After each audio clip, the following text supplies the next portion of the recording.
नमस्कार। पिछले 2 विश्लेषण आप लोगों ने हमारे देखे होंगे। पिछली रात हमने एक 9 बजे लाइव किया था, उससे पहले कल शाम 6 बजे हमने एक लाइव किया था और उसमें हमने आपको एक पिक्चर देने की कोशिश की थी कि दिल्ली विधानसभा चुनाव में जो ट्रेंड्स हैं वो किस तरह के रहे हैं।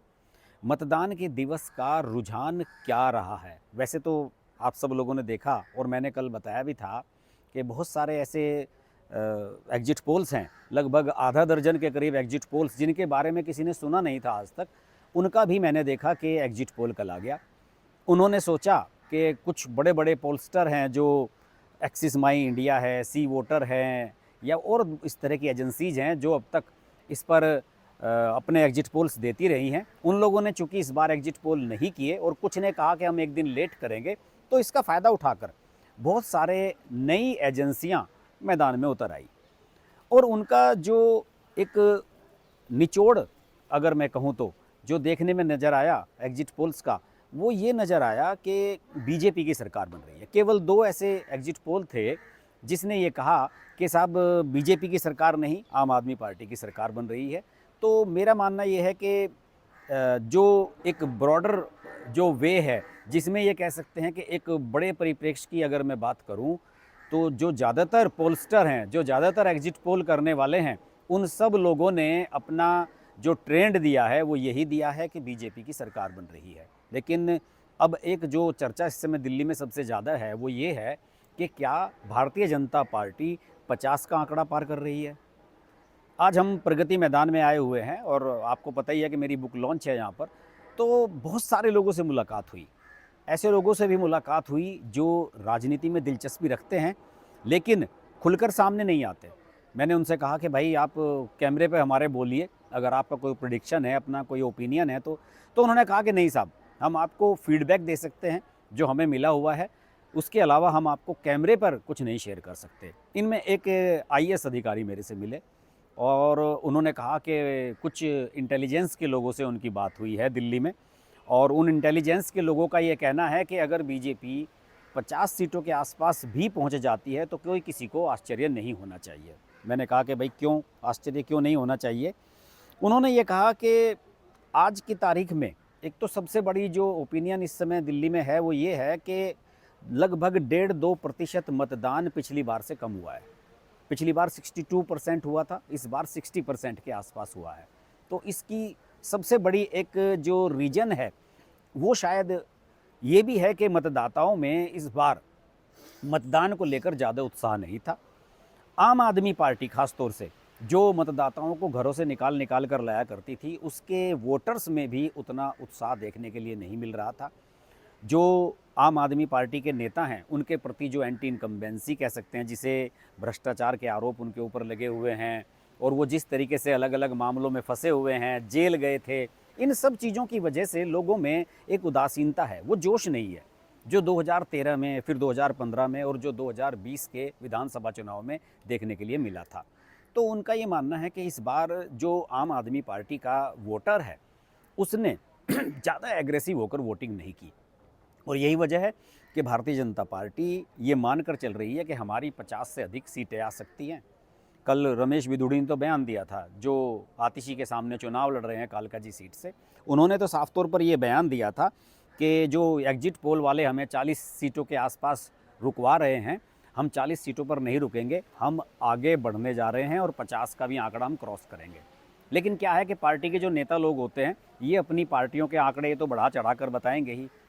रिजल्ट 8 तारीख को आना है, लेकिन 8 तारीख के बीच में जो लगभग, मैं अब आपसे बात कर रहा हूँ तो लगभग 48 आवर्स का जो समय बचा हुआ है, उसके दौरान जो कुछ मेरे पास लेटेस्ट ट्रेंड्स आज आए हैं, आज सुबह सुबह, कल देर रात तक लोगों ने खूब मंत्रणा की, खूब आंकड़ेबाजी हुई, तो ये पता लगा है कि बीजेपी के कम से कम 6 या 7 कैंडिडेट ऐसे हैं जो 10 से 15 हज़ार के मार्जिन से जीत रहे हैं। उनका अपना आकलन है, जैसे कि सतीश उपाध्याय, कपिल मिश्रा, हरीश खुराना, रमेश बिधूड़ी, प्रवेश वर्मा, मनजिंदर सिंह सिरसा और मारवा।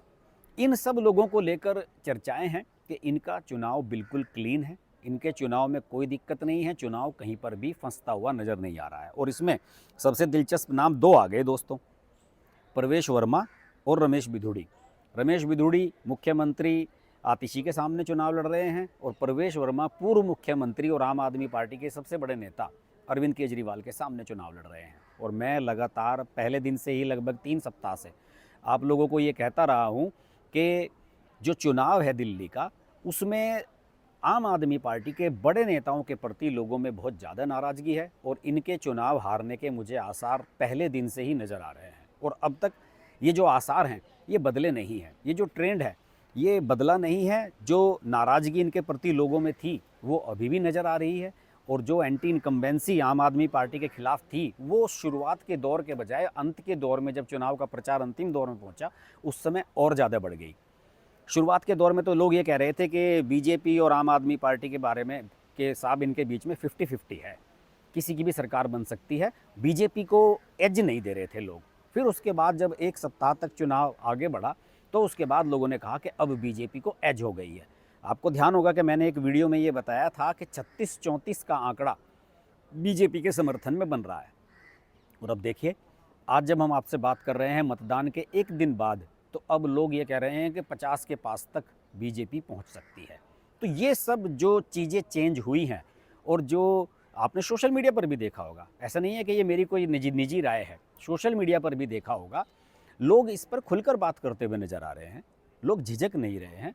जो लोग वोट डालने के लिए गए थे उन्होंने खुलकर बताया है कि हम किसके समर्थन में वोट डाल कर आए हैं। कुछ लोगों ने कहा कि हमने चेंज के लिए, बदलाव के लिए मतदान किया है। कुछ लोगों ने कहा कि हमें आम आदमी पार्टी पसंद है, हम उसके लिए मतदान कर रहे हैं। आपको याद होगा कि उत्तर प्रदेश में क्या हुआ था। उत्तर प्रदेश में जब अभी हाल ही में लोकसभा चुनाव हुए थे तो उस समय एग्जिट पोल कितने बुरी तरीके से उत्तर प्रदेश में फेल हुए थे। उसका एक रीज़न था, जो वोटर था उसने अपनी जो इच्छा थी, जो उसका वोट डालने का मूड था, वो पोलस्टर्स को नहीं बताया। सर्वे करने वाली एजेंसियों से उन्होंने वो बात छुपाई, वो वोट किसी और को दे के आए और जब बाहर निकले तो उन्होंने किसी और का नाम ले दिया। तो यही वजह है कि सारे के सारे एग्जिट पोल्स फेल हो गए थे। लेकिन अब दिल्ली के चुनाव में जो मुझे तस्वीर आज नज़र आ रही है, जब आपसे मैं 6 तारीख को बात कर रहा हूँ, तो तस्वीर यही नज़र आ रही है कि भारतीय जनता पार्टी सरकार बनाने की तरफ बढ़ रही है। जो इंटेलिजेंस के इनपुट हैं, सरकारी मशीनरी से जो इनपुट हमें मिला है, उसके मुताबिक भारतीय जनता पार्टी 40 से 50 सीटें ला सकती है। हमने अपने कल के वीडियो में आपको बताया था कि 47 के आसपास, 45 के आसपास आंकड़ा आ सकता है। लेकिन कुछ लोगों को थोड़ा सा चीज़ें खटक रही हैं कि 2% मतदान कम क्यों हुआ। ये तो एक शोध का विषय है कि 2% मतदान क्यों हुआ कम, क्योंकि सुबह तक, दोपहर तक जो ट्रेंड था वो बहुत ज़्यादा बढ़िया चल रहा था और लोग ये कह रहे थे कि पिछली बार से ठीक ट्रेंड चल रहा है। लेकिन दोपहर बाद उस उपेक्षा से, वो जो भीड़ होती है ना कि एकदम शाम के समय कतार लग जाती हैं मतदान केंद्रों के बाहर, उस तरह की कतारें कुछ इलाकों में नज़र नहीं आई। जिन लोगों को वोट डालना था उन्होंने दोपहर से, या समझ लीजिए कि 3-4 बजे तक अपना वोट डाल लिया।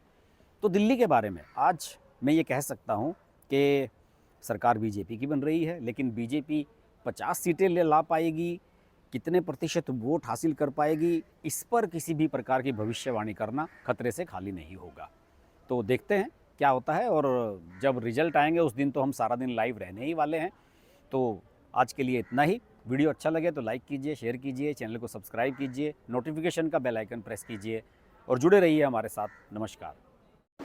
अगर आपको हमारी वीडियो पसंद आई तो वीडियो को लाइक करें, चैनल को सब्सक्राइब करें और नोटिफिकेशंस के लिए बेल आइकन को प्रेस करें।